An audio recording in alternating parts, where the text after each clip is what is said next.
Meu nome é Marieta, tenho 80 anos feitos no último janeiro, e carrego comigo uma história que nunca tive coragem de contar. Não porque eu tenha culpa, mas porque por muito tempo achei que ninguém acreditaria. E, para falar bem a verdade, acho que eu mesma passei boa parte da vida tentando fingir que aquilo tudo nunca aconteceu.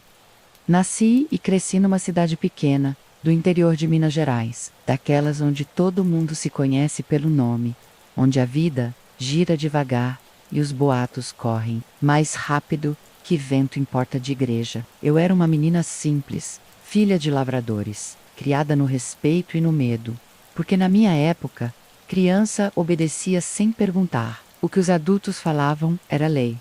Meu tio Osvaldo era irmão da minha mãe, quase 20 anos mais velho do que ela, um homem calado, com um bigode grosso e os olhos sempre meio apertados, como se vivesse desconfiando do mundo. Ele tinha um restaurante pequeno ali no centro da cidade, que Sei chamava Cantinho do Sabor. Era muito conhecido, até gente de fora vinha comer lá. As pessoas diziam que ele era um gênio da cozinha, que a carne que ele preparava era fora desse mundo aos olhos de todos. Tio Osvaldo era um homem trabalhador, respeitado, mas eu vi coisas, ouvi, senti pequenos detalhes que quando criança não entendi, mas que hoje, olhando para trás, percebo com clareza assustadora. Não era só um restaurante, era um palco. E meu tio era um ator de primeira, um açougueiro de almas. E o que vou contar agora talvez tire o sono de alguns.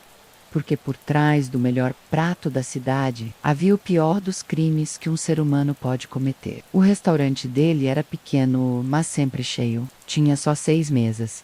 E mesmo assim gente ficava esperando do lado de fora.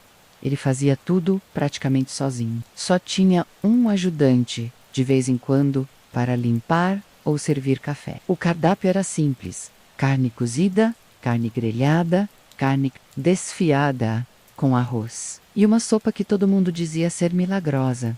Minha mãe dizia que ele tinha o dom de transformar carne em ouro. A carne dele era diferente mesmo. Macia, suculenta, com um gosto que ninguém conseguia imitar. Uma vez uma comadre disse que era como se a carne dele tivesse alma.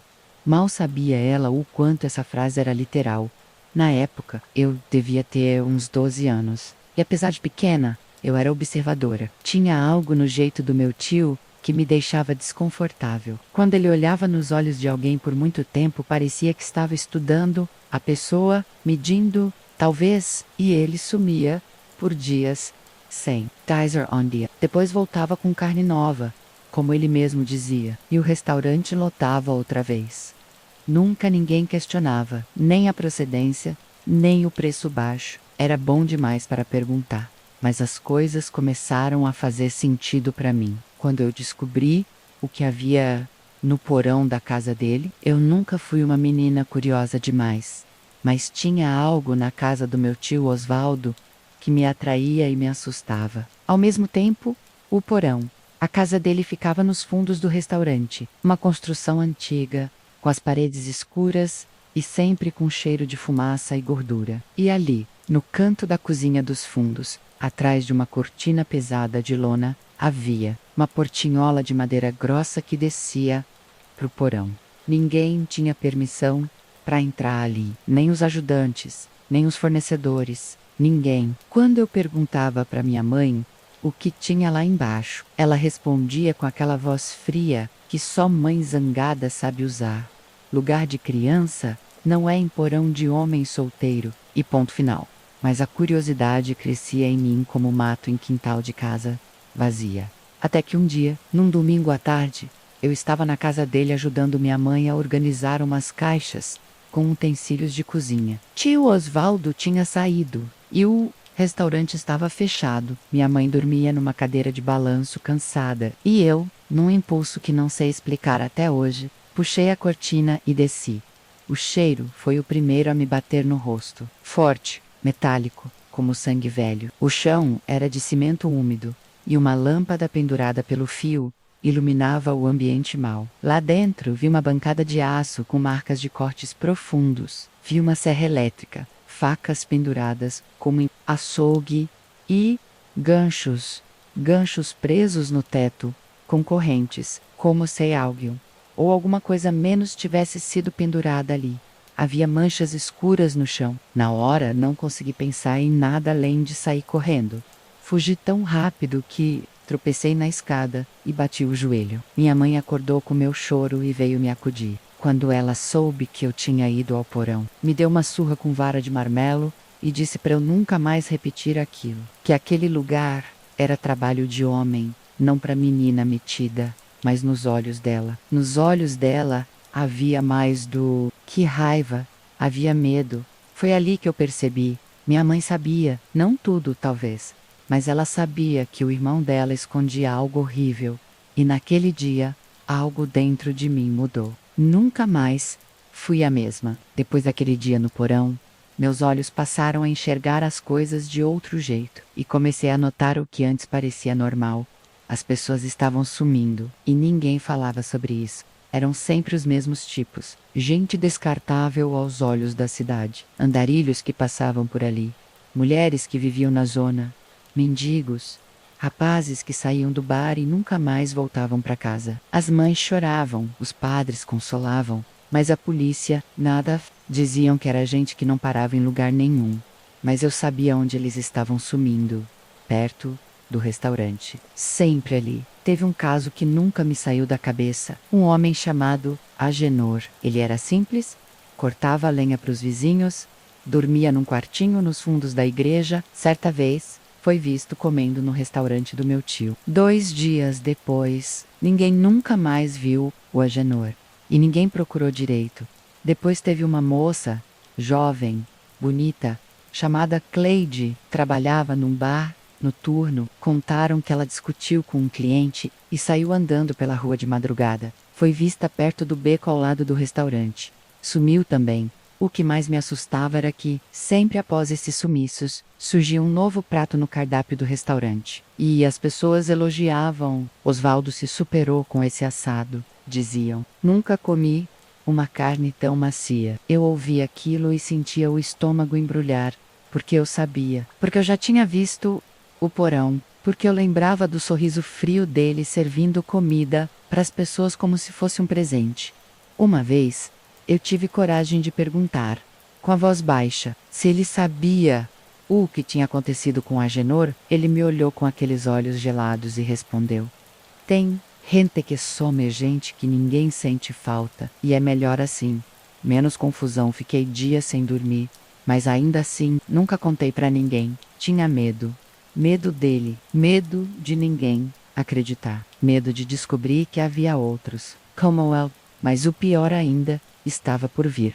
O nome dele era Rafael. Tinha 17 anos, morava com a avó e começou a trabalhar com meu tio para ajudar em casa. Era um menino educado, daqueles que chamavam todo mundo de senhor e senhora, sempre com um sorriso no rosto. Eu gostava dele. Às vezes, quando minha mãe me mandava levar recado ou buscar algum prato emprestado, era o Rafael quem me atendia na porta do restaurante. Ele dizia que queria ser cozinheiro também, que aprenderia tudo com o seu Osvaldo. E, por um tempo, parecia que estava mesmo aprendendo. Ficava lá o desde cedo, limpando, cortando legumes, servindo os clientes. Mas lembro bem de quando ele começou a ficar estranho.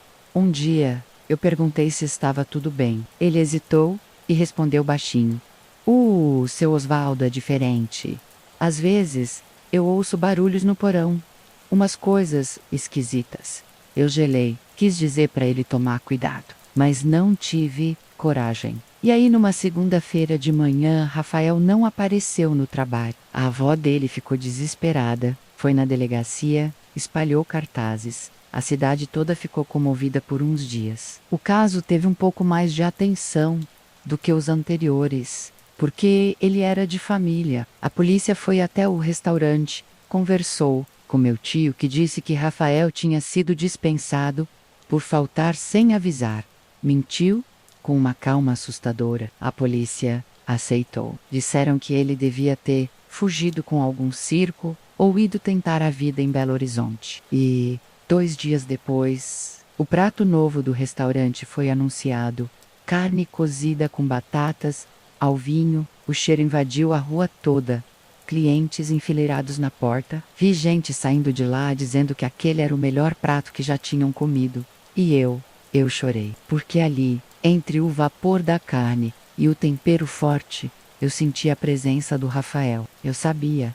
E a cidade toda engolia aquilo com gosto. A partir daquele dia, nunca mais pus os pés naquele restaurante. Tio Osvaldo não era de beber muito em público, mas em casa, principalmente nas noites de domingo. Ele tomava umas doses de cachaça da boa, daquelas que descia queimando. Nessas ocasiões, quando a bebida já passava da conta, eu ficava mais falante, mais solto, e a expressão fria dava lugar a um tipo de alegria quase forçada. Numa dessas noites, eu já tinha 16 anos, e fui com minha mãe até a casa dele, levar uns mantimentos. Ficamos lá um pouco, sentadas na varanda, enquanto ele bebia e contava histórias antigas, de quando era jovem, de quando trabalhava em frigorífico. Minha mãe entrou para ajudar na cozinha, e eu fiquei sozinha com ele. Ele olhou para mim com aquele sorriso torto e disse: "Você é esperta, né, Marieta? Mais do que sua mãe. Aposto que você já entendeu meu segredo." Meu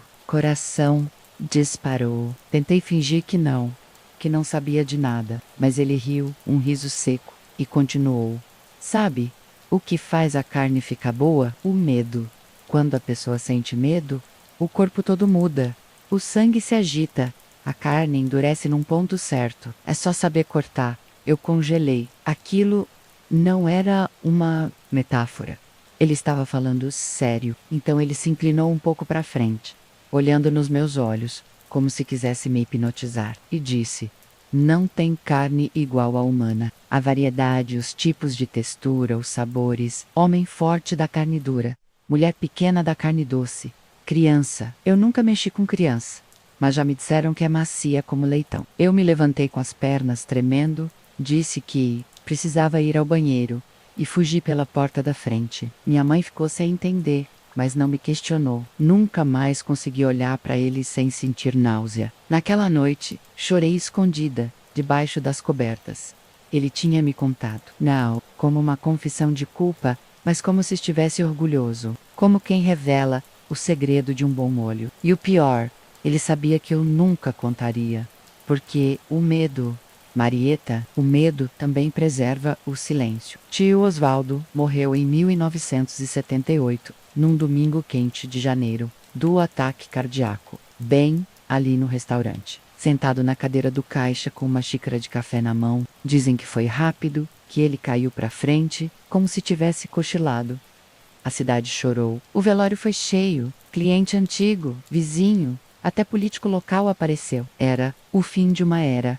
Diziam. Eu estava lá, com um nó no estômago, e uma dúvida cruel. Será que finalmente os horrores tinham terminado? Poucos dias depois, minha mãe me chamou para ajudar a limpar a casa dele. Precisavam tirar as coisas, fechar o restaurante, decidir o que fazer com os pertences. Eu não queria voltar lá, mas fui. A casa parecia menor sem ele, mais silenciosa, mas ainda carregada daquele cheiro, agridoce, menos mistura de tempero, madeira, velha e ferrugem. Fiquei responsável por organizar os livros e papéis no escritório dele. Um cômodo pequeno, apertado, com uma escrivaninha escura e um armário trancado. Revirei as gavetas, encontrei receitas, listas de compras, anotações, commons, mas foi dentro de um compartimento falso no fundo do armário que achei um embrulho grosso, coberto por um pano de prato velho. Quando abri, encontrei um caderno grosso, com capa preta, sem nome, sem título. Lá dentro, havia o verdadeiro inferno. Ele escrevia tudo, nomes, datas, locais, anotações sobre o estado da carne, tempo de cura, temperatura, ideal para preservar. Cada vítima era descrita com frieza. Homem, 42 anos, musculoso, carne firme, ideal para assados. Mulher, 31 anos, magra, carne seca, aproveitamento apenas parcial. Rafael, muito tenro. Tempero encobriu bem. Li isso e meu corpo inteiro congelou. Tinha desenhos também, esquemas anatômicos feitos à mão, com marcações de cortes, indicações de pontos de pressão, até observações de como manter a carne fresca por mais tempo sem levantar suspeitas. Era Mais que um diário, era um manual. Um livro de instruções de um carniceiro psicopata. Um arquivo de atrocidades escritas com o mesmo cuidado com que se escreve uma receita de família. Fechei o caderno, guardei de volta na sacola e fui embora, com aquilo colado nas mãos. Passei 2 noites em claro. Pensei em ir à polícia, mas me lembrei das vezes em que ninguém me ouviu. Pensei em guardar como prova, mas só de tocar naquelas páginas, eu sentia como se a maldade dele me olhasse de dentro do papel. Então, na madrugada do 3º dia, fui até o quintal de casa, acendi uma fogueira e joguei o caderno lá dentro. Vi aquelas páginas pretas se transformarem em cinzas e senti, pela primeira vez em anos, que talvez eu pudesse respirar de novo. Mas mesmo queimado, aquele caderno nunca saiu da minha cabeça. Cada nome ali era uma pessoa. Gente que virou comida, gente que a cidade engoliu com gosto e esqueceu com pressa. Depois que joguei o caderno no fogo e vi aquelas páginas virarem cinza no quintal de casa, pensei que tudo ia acabar ali, que o silêncio finalmente ia virar descanso, mas me enganei. Porque o que ele deixou não queimou com o papel. Ficou em mim, grudado na memória, no nariz, no paladar, nos dias seguintes.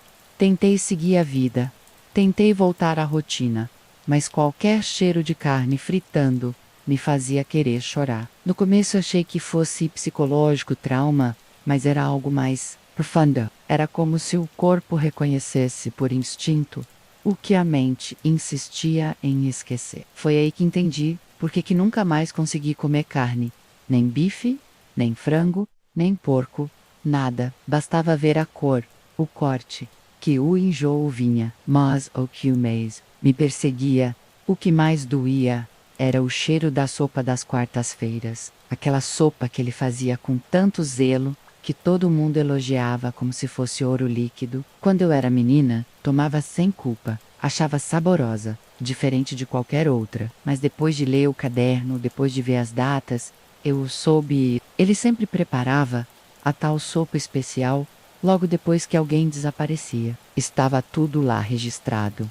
Sopa rica, fornecimento fresco, 3 porções para congelar. E aí me lembrei da vez que tomei 3 pratos seguidos numa dessas quartas e me lembrei do Rafael e do jeito que ele me sorria e chorei. Coré, como se tivesse envenenada por dentro porque estava, porque ele nos envenenou. Alimentou a cidade inteira com morte e ninguém percebeu. E o pior, ninguém quis perceber, porque era mais fácil elogiar do que investigar. Mais fácil lamber o prato do que levantar suspeita. E mesmo depois de décadas, mesmo agora, aos 80 anos, às vezes eu ainda acordo com aquele cheiro no ar. Forte, denso, com alho, louro e um fundo que não tem nome. Meu marido diz que é sonho, mas eu sei que não é. É memória. E, minha filha, não se apaga com fogo. Anos depois da morte do meu tio, eu fiquei sabendo por acaso que ele não agia sozinho. Ninguém nunca falou abertamente, mas em uma conversa de bar, um velho conhecido da família, já meio bobado, deixou escapar que o Osvaldo tinha um sócio nos negócios, um parceiro que ajudava com as vítimas e com a distribuição da carne. Aquilo ficou martelando na minha cabeça, até que um dia, por pura coragem ou desespero, procurei antigos arquivos da polícia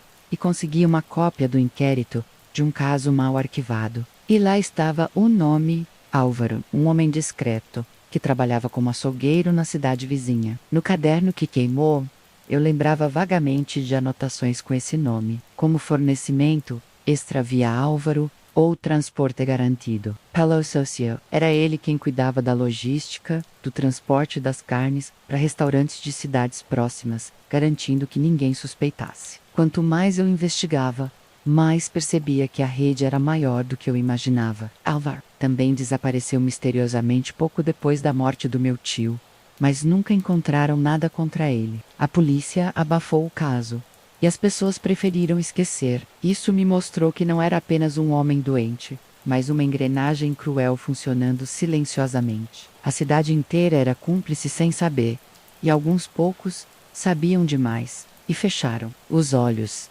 Até hoje, quando passo perto de um açougue, Sinto um arrepio, porque sei que, mesmo que o Osvaldo tenha morrido, a sombra dele ficou lá, entre as carnes penduradas, entre as facas brilhando, entre as histórias sussurradas.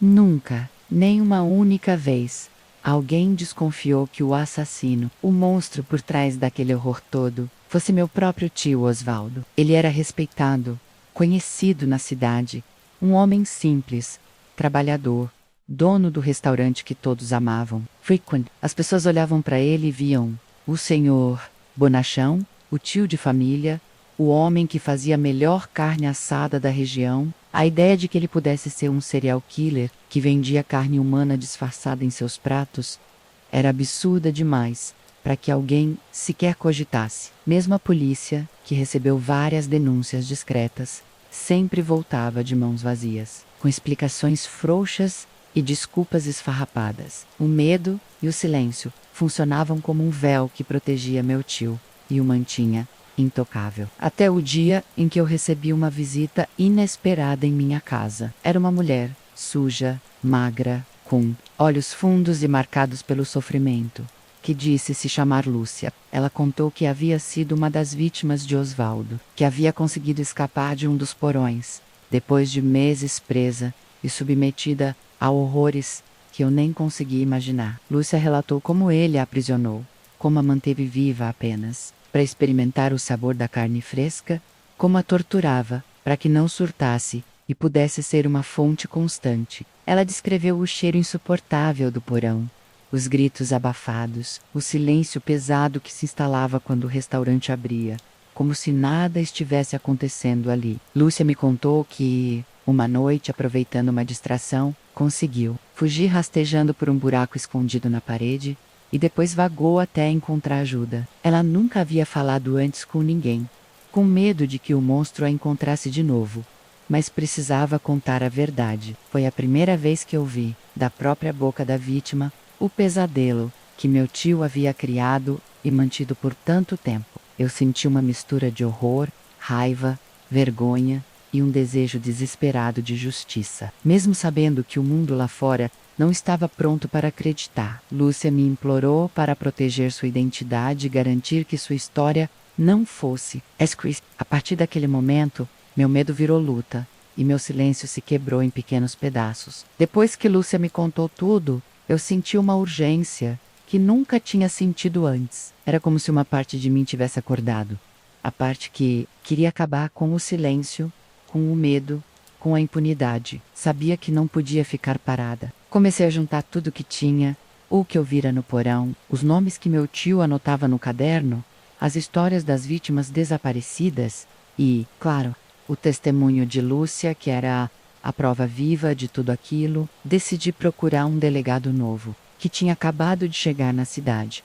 Um homem mais aberto, que parecia cansado da corrupção e do descaso. Levei tudo para ele e tentei mostrar que aquilo não era lenda urbana, não era paranoia, mas a verdade é que ninguém queria acreditar. Muitos preferiam negar. O delegado até abriu um inquérito, mas não teve força para ir adiante. Meu tio era uma figura respeitada, tinha amigos influentes, e a cidade inteira queria manter a fachada de paz e normalidade. Lúcia recebeu proteção, mas a medo nunca a abandonou. Nós duas sabíamos que o pior pesadelo não era o passado, mas o futuro incerto.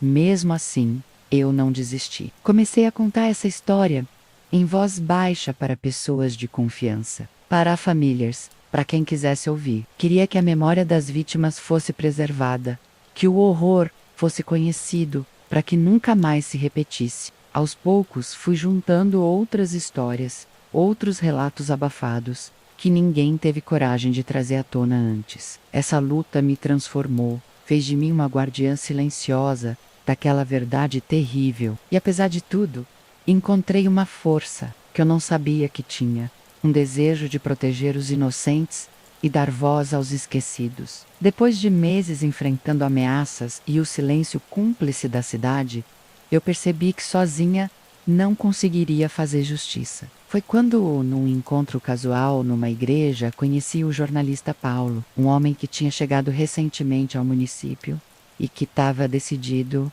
a investigar as histórias escondidas por trás das fachadas perfeitas da cidade.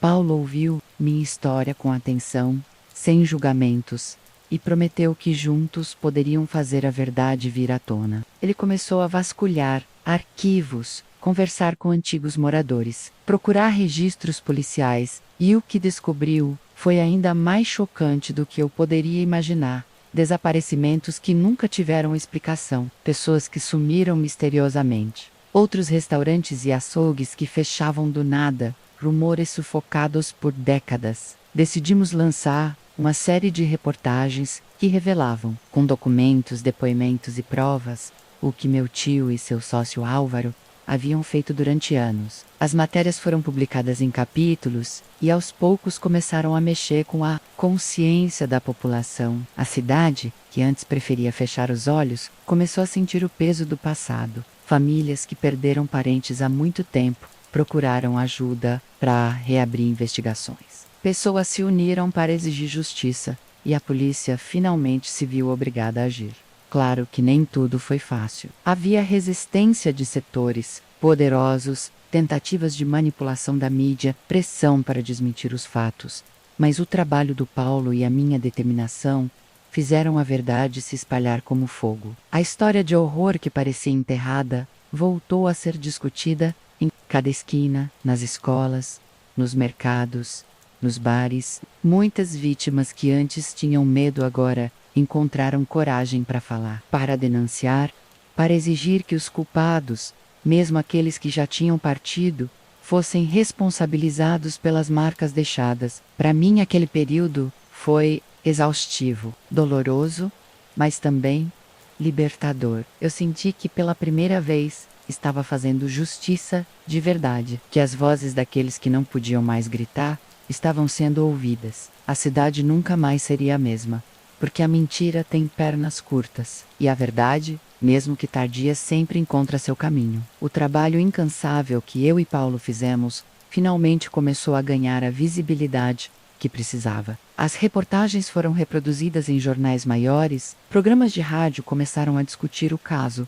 e até emissoras de televisão de fora da cidade mandaram equipes para investigar. A pressão pública cresceu de uma forma que ninguém esperava. De um segredo sussurrado nos cantos para uma verdade gritante que abalou as estruturas da comunidade. A repercussão não foi apenas local. O caso tomou proporções regionais. E a história do tio Osvaldo, que por décadas foi um homem respeitado, tornou-se sinônimo do mal que pode se esconder atrás de sorrisos e pratos bem servidos.